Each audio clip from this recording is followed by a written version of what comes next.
Mr. Cilian Muhoozi, you said you had worked earlier where?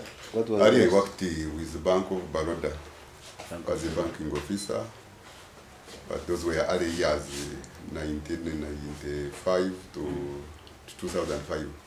2005. So you worked for 10 years. 10 years. Then, your first job was banking, and that was the last one? That was the first and the last. Hey. 2003 to 2005, there I undertook Masters in Business Administration. Masters. And I graduated in 2005 at Uganda. This one is nodding as if she remembers. I think you were a baby. This one was the baby. Was baby. It was like how many years? 2001, 2005. I graduated when she was like 5 years. So you stopped nodding in agreement, yeah. So as soon as I graduated with MBA, I said, let me put this MBA into action. Why can't I resign banking? Then I begin business. I see how I can grow financially and how I can create employment, not only for myself, but even for other people. For generations to come. Yeah. That is how. So by the time you resigned, how much were you earning from the bank? It was it. It was it. I think it was like a net pay of 600,650 as a net pay. Net. Gross was around gross was around 800. 800. The taxpayers you earn, you submit the national security fund, and remain with that. But it was enough to make me survive with my family, but I was not seeing a lighter and a brighter future in terms of finance. You could not save enough for investment. So how much had you saved by the time you came to start your own private business? Had you saved some money from that? Yeah, I had saved some money because I had bought some small plot, I remember, which small plot helped me to start the business. Of that time. Yeah, I would save with my wife. We buy this, we do this. But at that time, then we sold the plot and we went into business. The Spy Uganda, the Spy Television, we started in rather a disruptive manner, an unusual manner, because I'm meeting my comrade Cilian Muhoozi. Cilian Muhoozi, if you pass this side of Masanaf, you find a supermarket called EBS supermarket. The owner is called Mr. Muhoozi. I came to know Mr. Muhoozi long time ago when I was working in Britannia. You know, in Britannia, the Muhindi had his policy. For him, if he gave you his products, you're not supposed to give credit. If you give credit, that is your business. If they don't pay you, if it's a lot of money, you'll go to jail. If it's little, you will work for free until you finish paying that money. So when you were beginning the other supermarket in Charlie, that's the time I met you. So those credits I was giving you, Splash and the Sunsip and the biscuits, just know it was from me. I had to put my back. I had seen you as a very trustworthy person and a good man. So that's why I could give those credits. But if you had refused to pay, I would be in jail. So you can, I think now you can see the risk that I took in order to support you. It was risky because I remember I could even leave debts of millions and so on plus. True. It is because I had myself, I had assessed and said, I think he is trustworthy with your wife. Sometimes I wouldn't find you, would find your wife. All of you. True. I created that friendship. So that is how far we come. That was when I was working in Britannia. That's around 96, 97. 1997. Yes. I think. So you can see how far we've come. And so I'm glad when I come and find this big establishment and other things you've done. I also found another supermarket in Makindi. In Makindi, which was transferred to in Mtungo now. Mtungo. There's a supermarket in Mtungo. So it's been really a long time. True. Now, how has life been going on in terms of business? How do you find the business terrain generally? Since you're a banker and now a businessman, I know you know the balance sheet. How do things balance now in the market? Business has not been bad. Okay. Because of course, if you are a bank and then you turn into a businessman and God blesses you to make the business successful, you find a different life, of course. Because when I was in the bank before quitting, I used to tell people that I want to quit simply because I want to change the positions of sitting. I want to sit in front of the desk, not behind the desk of the bank. What is it that I mean? Instead of being a banker, I want to be a manager, a loan taker, perhaps. A loan taker. Yeah, I sit on the other side when I'm asking for a loan, when I'm banking, when I'm doing whatever. So that you change the position. I change the position so that the bankers also can serve me, and I see how it feels. How it feels. Because I could give a person say 100 million loan, and indeed as a token of appreciation, he could give me some 50,000 and I appreciate. But my heart was like saying, why can't I change the side and I also be the giver? And I'm going to take a 100 million loan. Then I also give it. I also give a 50K. As a tip. So now I think you have satisfied your ego. Now I satisfied my ego. Now because now you take that money and you even give that tip. I also give the tip so that for the line of business, I find it. I have been finding it going on well. I may say, because the Ugandan market has not been bad. No, it has been allowing, I may say, every citizen to do what he wishes in terms of business, to enjoy his opportunities in trade. I think up to the recent, by the way, when they began the issues of EFRIS, if this one is not on EFRIS, don't buy. If this one has brought to his GNATs and they don't have the, it does not have the EFRIS receipt, don't buy that one. If you buy that one, then you shall confiscate it. So there is no freedom now in terms of trade. So that's the challenge. You are confined to buying from a certain provider, even though that provider maybe is expensive or something. Exactly. You have to buy from them. Yeah. Because so that has been now settled. But of recent, that one has sort of been settled. We don't know whether it is settled permanently or it is just a small break. But now you can go to Chukugu and buy some things from several shops without being interrupted.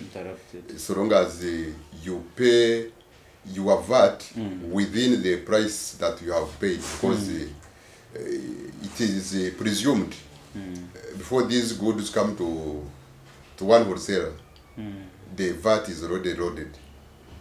So if it was for 100,000, they have to put 18%.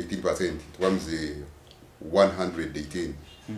And of course the trader has put on his profit, say of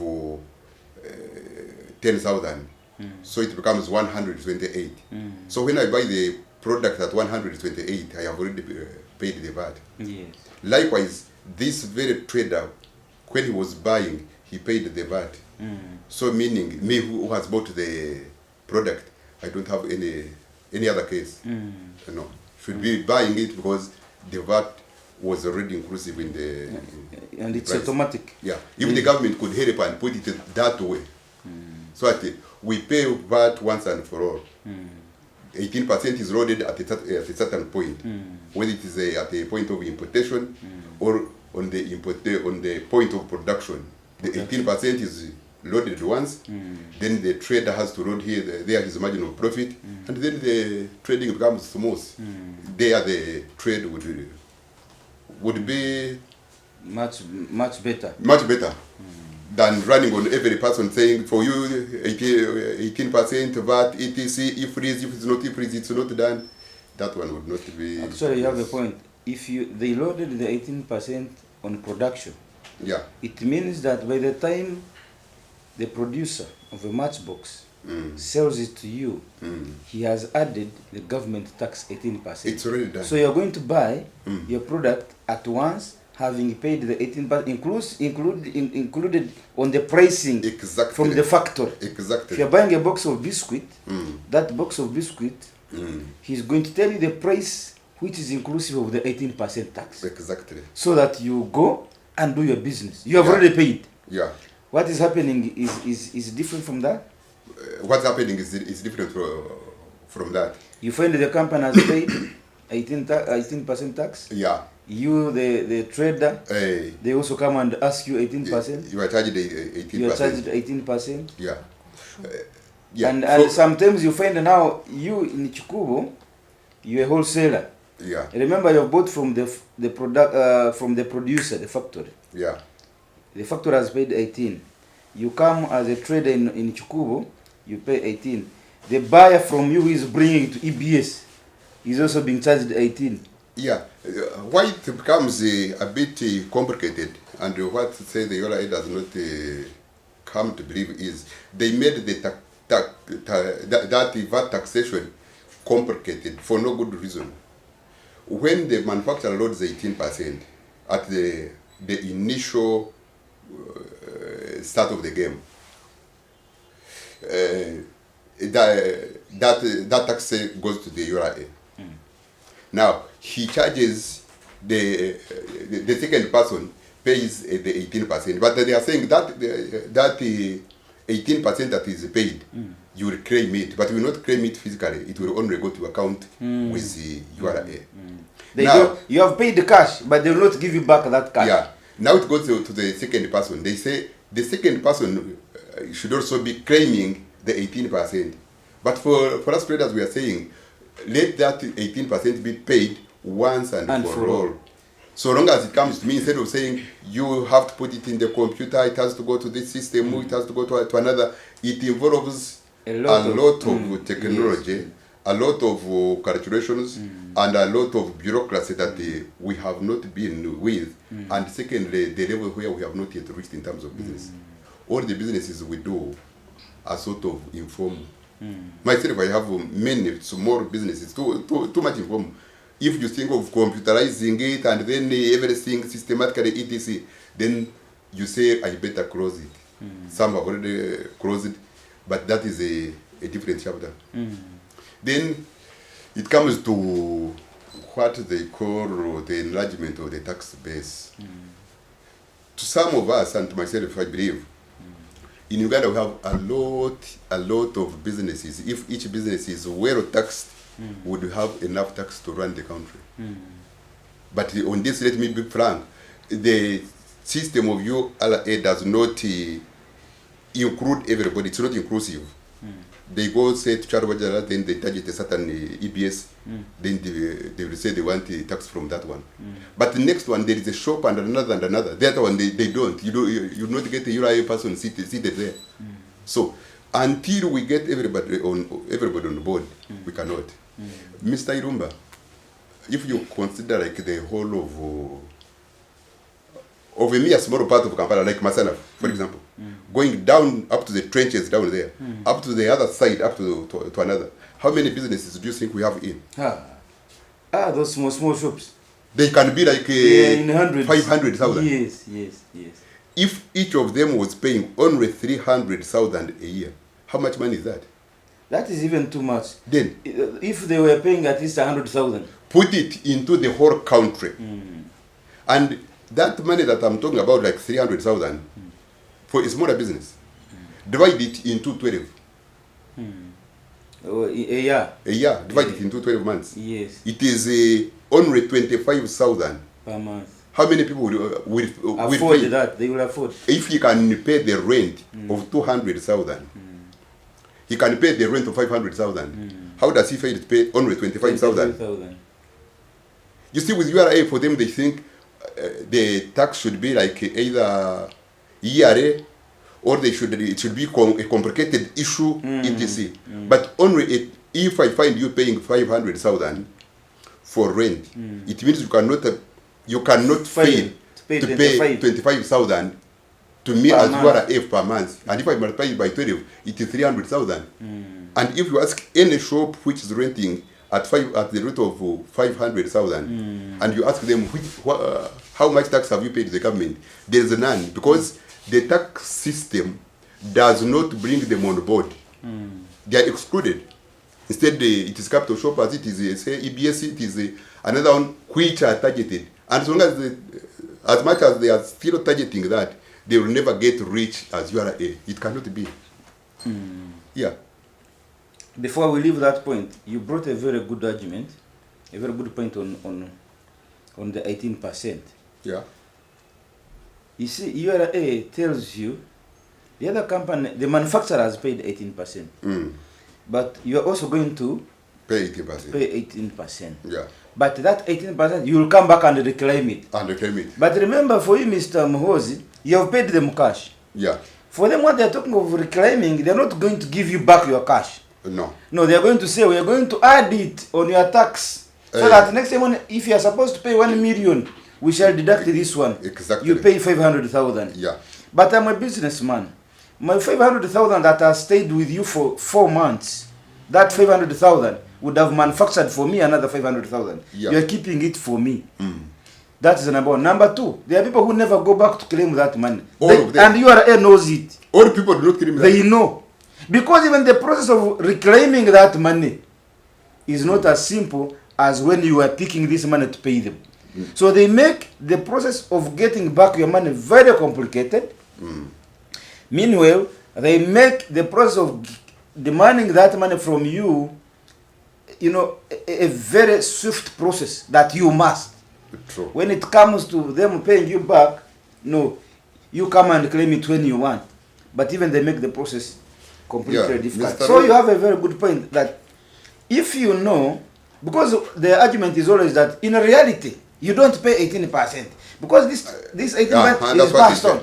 Yeah, Now, but which is not. if that is true, do not even charge it here. Yeah. Yes.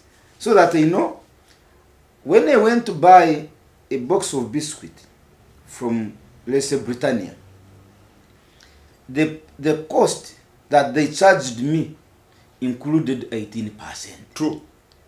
I have paid, You have paid them. I have finished. Now, Mr. Muhoozi, go and do your business. Yeah.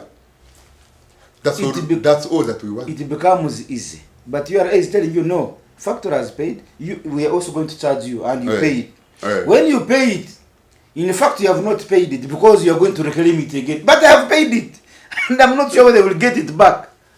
And even the issue of doing a business when they compete on the internet or whatever, it becomes our small and medium enterprises non-existent. They cannot exist that way. They cannot. Mr. Ilumba, if you consider even, I think, how much KCCA collects in Kampala, in terms of putting everybody on board, they might be collecting even much more than what URA collects, because URA targets only the big ones. Big one. The flat rate is easy for everybody, because you reach a shop even as deep, which is your village. Which is your village? Masikabuhesi. Yeah, you go to that very trading center and ask a person his certificate of trade. Where is your certificate of, say, 200,000? So that I know that every month you have been paying 17,000 per month. It is easy to ask.